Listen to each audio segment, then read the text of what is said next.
Welcome. Welcome.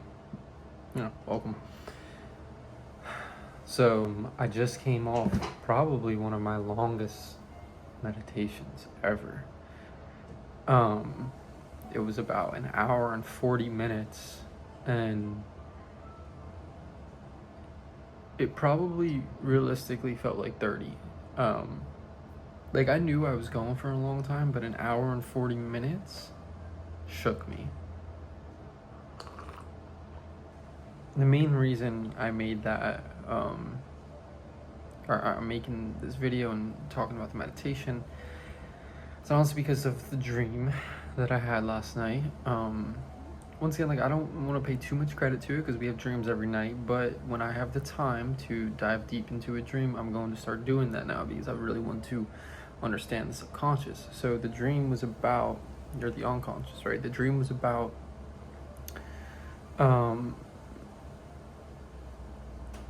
essentially I was running, maybe filming a YouTube video or something too, and then I ran into these foxes, and at first I was scared of them, and then I remember turning around and kind of chasing at them, and so they would get scared, and it worked a little bit, and they were attacking like these ducks, and then I remember I picked up a duck to save it, and I ran, and we jumped over a fence and kind of got away, but one of the foxes jumped over and was digging anyways. So I went to the meditation kind of with the intention to, possibly break down the dream, interpret it, because that's happened to me before where I'm able to do that. I'm able to get answers on what that dream means, and that's exactly what meditation does, guys. Meditation is the receiver at the end of the day. It's where you get your answers a lot of times. So when you pray, you ask for things, you receive them in meditation, through meditation. So meditation is like unlimited benefits. But yeah, so I went in, and at first it was a little crazy, but I definitely felt peaceful. I felt the peace within my heartbeat. I wasn't on edge. I wasn't, anxious. I did feel very peaceful, which I was thankful for, because a couple other meditations I really had to focus on my breath and get my heart rate down and things like that, because just anxious for whatever reason. But I felt the calmness within me this time, and I felt the mindset that I had, which was I'm not gonna let anything get through to me. I had like this barrier up, right? I imagined myself like in this triangle of light, kind of, right? And nothing could get through to me. So even with the outside noises, which there was like, the landscapers, I imagined myself just being like this warrior in battle, meditated through all the chaos, and nothing can penetrate it, because that is one of the goals at the end of the day, is to be able to go into such a deep meditation that no outside noise can knock you out of it. So it's definitely a fight at first, but I felt myself getting lost within the meditation, and no outside noise was able to bother me. So I was going for a while, a bunch of different thoughts, a bunch of different visions, whatever. Also just focusing on the breath, coming back, using the breath as a gateway. And then I remember I wanted to go into the dream and kind of start to ask my mind, like, what did this dream mean? And there was a couple different interpretations that were kind of coming to the surface, but the one that particularly stood out was, instead of wondering what a fox means, right, what a fox represents, and of course, the fox always, like, they mean their own thing, but I didn't want to look at it as something too separate from me. I wanted to look at it as something a part of me, and that's what really changed my mind on viewing it. So I looked at it as an aspect of myself, which, yeah, makes total sense, right? But before I would try and like just, what does the fox symbolize, and kind of look at it that way. But this way I was like, no, this is an aspect of myself. So yeah, what does the fox symbolize? But like as a part of me, like what part in me is that fox, right? So that's how I went into it. I was like, oh shit, okay, so this is an aspect of me. And so at the end of the day, a fox. Well, I was definitely scared. We were fighting. And this might be a little too schizo, but the word fox, if you break it down in numerology, equals 666, which is the beast, right? But it's also just our lowered nature, our, almost our negative side, our negative side of the divinity within us. And I kind of start to look at it as, okay, so these are aspects of me, negative thoughts maybe attacking me. And the duck potentially, in my mind, is symbolized kind of this delusional, clueless, but in a good way, minding its own business mindset. And so when I picked up the duck and ran with it, that's what I was doing. I was still taking that aspect of myself to not let any of these thought forms, these negative thought forms, which could have been the fox, get to me. And keeping that delusional mindset, keeping that minded my own business, not paying attention to these negative thought forms. And because then at one point the fox was able to dig under was trying to dig, it maybe symbolizing that they're always going to be there. These negative thought forms are always there. These feelings are always there, that you're going to constantly kind of have these attackers. But it's up to you to choose to give into them or not. And so I think that was what my symbolism represented. That's kind of the interpretation and the answers that I received in meditation. And I kind of feel it resonates with me within intuitively. And that's kind of what I'm taking it as. So yeah, pretty cool that was able to happen, that I was able to go into such a deep meditation and come up with the answers. And I wrote it all down as well. So I have it all documented and just more ingrained in my mind, because I'm going to start remembering my dreams more. I'm going to start seeing that astral realm more clearly. And yeah, I'm very excited for this journey that I'm on. And then, there was a bunch of other things in the meditation kind of just telling me to relax at the end of the day. Because, I started to ask my mind questions like, I feel like I'm at a transitioning stage again, a transformation stage within my life. And it can be confusing because, like, I don't know what the fuck I'm doing or what I'm gonna do and how I'm gonna do it, right? All kind of these left brain thoughts, these analytical thoughts, these logical thoughts, these linear thoughts, right? Like, what are the steps to get there? Like, I know I got the ambition within me, but like, I don't even know the steps, and it scares me. It does scare me. And so I was facing that in my meditation, at least trying to. And at one point, what came to me was this inner voice. The voice said it was my inner roommate. That voice that's always in your head, but this was the wiser and more optimistic one. Because you're gonna have both, right? You're gonna have that negative and the positive one, but what you're saying to me is this was the wise one. And he was first, like, this voice was calming me down at first. He was saying, hey, look, like, what you really have to do is actually relax. Like, trust that where you are right now is where you are supposed to be, and do what you can in this moment. Like, look what's in front of you. What's in front of me, to be honest, is this study. And what's in front of me is diving deep into my unconscious and subconscious mind. What's in front of me is reading these motherfucking books. Meditation, right? This very internal journey right now is what's in front of me. And if I don't pay attention to that, then that is doing, quote unquote, the wrong thing during this time, because we're always going to be put somewhere at a specific time, but it's up to us what we do with this time. So instead of questioning myself so much and trying to get out of this situation and, getting worried and worked up, like, instead focus on what's in front of me, which is this: I'm here for a reason right now, and that is what I have to trust. And then this kind of analogy came to me as well. And I wrote it down a little bit in here. I might go into it. I would honestly like to draw this, because, like, it was a very cool analogy that kind of how it came to me. Is the logical, linear, analytical way of doing things is planning things out and knowing each step to get there, right? And I mean, honestly, like, if we want to put it in simple terms, right, is the society kind of norms, which would be step is graduate high school, right? You graduate high school, you go to college. And these are steps that you can see, they're predictable, right? You know exactly how you're gonna do it. Graduate high school, you go to college, do the college shit, you get a fucking job, right? Get that job, whatever, have a family, get that house, whatever, you know, like you can see it. Yeah, it's a clear vision, right? It's a clear vision, it's predictable. Is it what you want to do? Maybe not, maybe it is. But that's kind of like, that's the thing about these logical steps, is like, is it actually what you want to do, right? Because like, yeah, we can, you know, there can be steps for you, right? Like, of course you can take that route. Like, look, there's steps.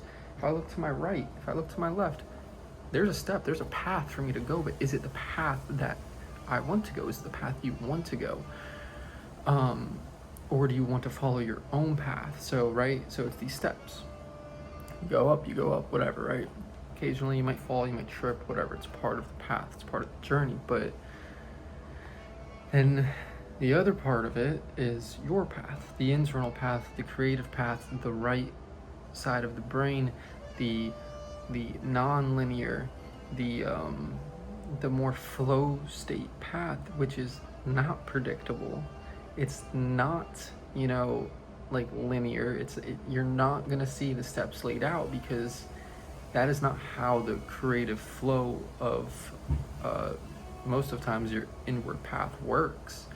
And so a lot of times you could be walking, or you might not even know that you're walking, right? You could be on this step, and then you can fall all the way down into the deep, dark depths, right? And you're looking around, no one's there, because you're not walking with everyone else who's on those predictable steps. So you're looking around, it's like you're in a dark ocean. This is kind of the analogy that came to me in meditation. You're looking around, and analogies are very important, because they help you symbolize what the infinite is trying to say to you. Because we can't break down, you know, these concepts within our human mind in words, so we need analogies and symbols to be able to perceive them. So that's why it's very important to pay attention to these when they come to you in meditation and things like that, because they'll also make sense for you. And that's also what I was going to say too. Yeah, so it's coming. So now I'm on my step, but it's all the way down. I'm looking around, no one's there. It's in the dark depths of the ocean or whatever, right? I'm seeing all these fucking weird fishes now and shit, weird things, right? And I'm lost, I'm confused. I don't know how I got here. I don't know where I am. I don't see the way out. All I see is darkness around me. But what the beauty about the flow state of this path and the creative path, and, you know, following your path, is it doesn't move in a linear fashion, right? So you're not going to take, there's not going to be steps that are going to just, you know, get you out of that situation, like predictable steps. Of course there can be, but, you know, it's whatever. What could happen, what most likely always does happen, is instead the step that you're on, that was now in the dark depths of the ocean, right? And you don't see anyone, you feel lost and confused, slowly but surely starts to rise, like this. Starts to go and rise. And as it rises, you surpass those fucking normal steps. You surpass them, and now you're out of the water. Now you're in the sky, whatever the fuck, but you're all the way up here now, right? And it's just trusting that you will be floated up. And that's pretty much, yeah, what it is. It's trusting that you'll be floated up and brought back to the surface, and more than that, rise above the surface. So it starts with an internal trust within yourself, but it also starts with trust in yourself, means trusting God, trusting the higher powers, right? Because if you don't trust yourself, you are not trusting God. And that is what the most important thing is to learn to trust yourself. If you don't have belief in yourself, you don't have belief in God. And if you're not believing in God, if you're not believing in the highest power there is, that is also within you. That's why I'm saying trust yourself. If you don't believe that, then, I'm afraid you're lost. But no, it's fine, but trust yourself. And I'm talking to myself mainly when I say this. Trust yourself, because that's what's gonna get you the farthest, is to continue to stay true to yourselves, continue to stay true to your heart, and more than that, have this unshakable fucking belief in yourself with this shield up where no one can get to you, like the foxes. They can't get to me. I'm gonna remain delusional. I'm gonna remain 10 toes down, grounded in what's in front of me, just like how the duck does. So not worried about what else is going on. I'm at peace. And so that's, I think, was the message for me in that meditation. Learn to trust yourself, learn to not give in to these negative thoughts, and, do the work while I'm here right now, which is what's in front of me. Once again, purpose is in front of you. So wherever you are, stop trying to look so far away. Look what's in front of you right now. That is where you're supposed to be. In general, purpose is always in front of you. Who are the people around you? What have been your beliefs and your hobbies when you were a little kid or whatever, right? When you were a child, who is the family that you're a part of, right? Or like your friends, even where you grew up. Purpose is right in front of you. A lot of times it's not so far away from you, and we like to externalize it and travel far away to try and find this purpose, but it's within us, it's in front of us. And that goes for short-term purpose and also long-term purpose. But for right now, my short-term purpose is what is in front of me. I gotta hunker down and learn shit. I gotta hunker down and know myself. Because that is also the investment within yourself. The ability to know yourself will take you farther than anything else will in this life, and will give you the most fulfillment in your life. And nothing can take that away from you when you know thyself, which is the ultimate goal at the end of the day, is to know thyself and to come into wholeness within yourself. Bridging that which is the dark with the light, bridging the unconscious with the conscious, right? Bridging the yin and the yang, and residing in the middle point. That is mental alchemy. That is being an alchemist. That is the union, the marriage between the two selves within you, the ego and the higher conscious. Bringing those together, making them one, is the goal. And it starts here for me right now. I'm supposed to be here. I cannot question it. I cannot get worked up. I have to trust this. And it is hard to trust sometimes when you cannot see how you're gonna get out of it. You cannot. I'm in the dark depths of the ocean. I cannot even see the light right now. But with the dark depths of the ocean come unattainable fucking knowledge and wisdom and perspective, because you have depth now. You traveled, you know more, and it's also the goal is to have equilibrium within the soul, meaning you have to know what it's like to feel sorrow, to feel depressed, to feel all these negative feelings. You have to feel them, and you have to know them wholly, because it is the law of polarity, right? It exists, and we want totality, we want wholeness, and that is on the same side of the coin.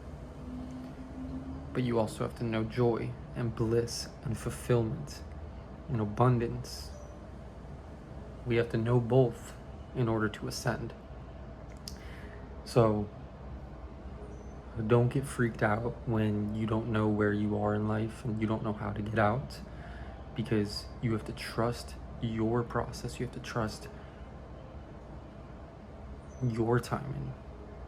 And instead of comparing and looking outside at everyone else What is in front of you? Why are you in the position you are in right now? And take it from there. What is in front of you? What is in front of you?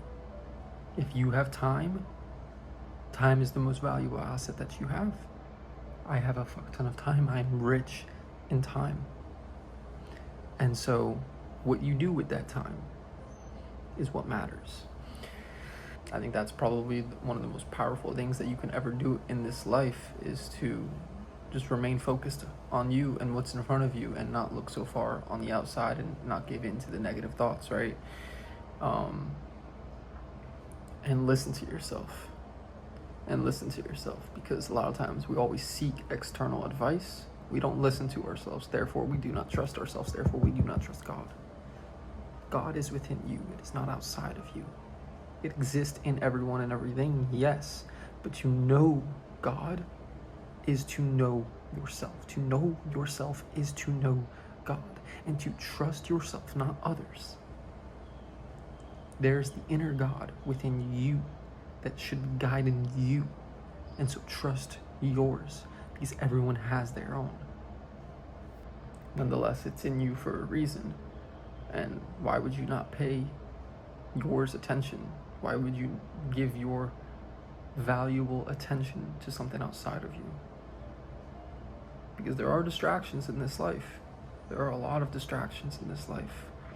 Pay yourself attention. Give yourself that valuable attention.